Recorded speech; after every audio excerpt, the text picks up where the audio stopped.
So today is day 2 of meditations with my inner child, and I just want to say that after yesterday's meditation, I couldn't stop thinking about my inner child. I was in just this blissful state where I don't know, like I've done inner child meditations before, but after some time, I just kind of forget about her. I'm not able to integrate her and keep her with me, like, consciously throughout the day, like I have been these past 24 hours. So I'm really, really excited about these inner child meditations. So, like I said, today is day 2, and I have been looking forward to doing this meditation so much, whereas yesterday's meditation I cried so much because just to connect with the trauma again was really hard for me. But today was more smiles and compassion for my inner child. So just a quick story time, and what I saw in today's meditation basically was me at the age of 12, between 12 and 13, when Hurricane Katrina hit, and I had to, well, me and my whole family had to relocate from New Orleans, Louisiana, all the way to Northern California after seeing that our house was underwater. So just experiencing and revisiting those feelings of feeling so out of place with culture shock and with so much going on, and not knowing how my parents also had to process things when I was such a young age. Like, as an adult now, I understand that that was also traumatic for them. And I don't know, like, just to see how they bounce back is beautiful, to see their story now. But I didn't understand what that looked like for them, let alone myself, because I felt so out of place. And I would call it culture shock. So I experienced major culture shock when I moved to Northern California.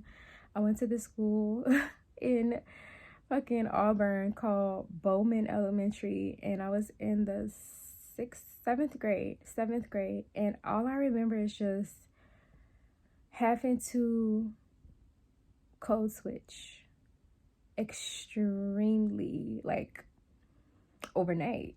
I had a code switch overnight because coming from New Orleans, obviously I had an accent, and people just kept asking me, like, what are you saying?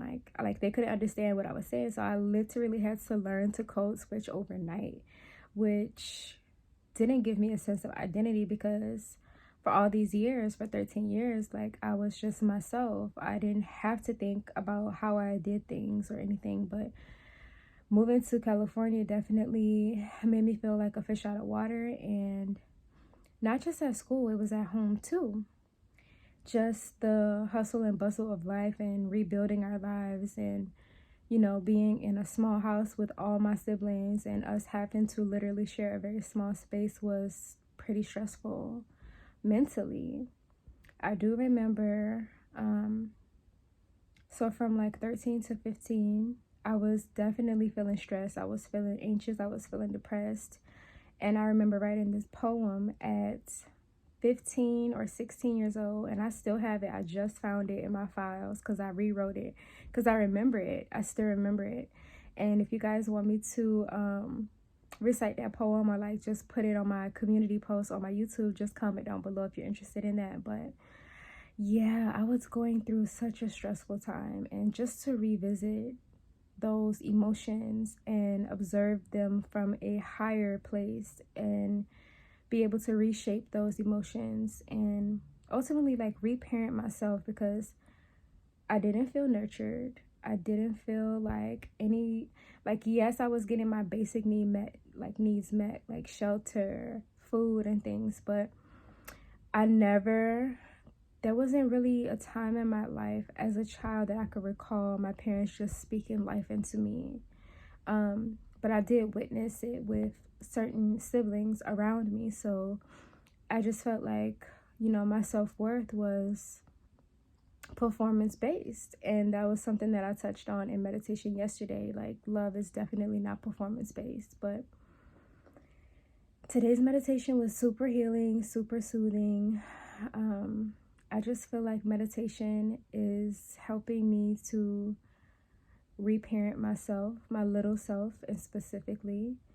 And there's so much power in that itself, because I mean, everybody has trauma from their childhood, whether they want to admit it or not, you know, but all the distractions in life really just take away from you and going inward and looking and being able to face yourself on a daily basis. There's so many distractions that keep us from doing that. So it takes an intentional person to say, I'm going to sit down for 20 to 30 minutes a day and go inward to reparent certain aspects of myself that did not feel nurtured or valued or enough.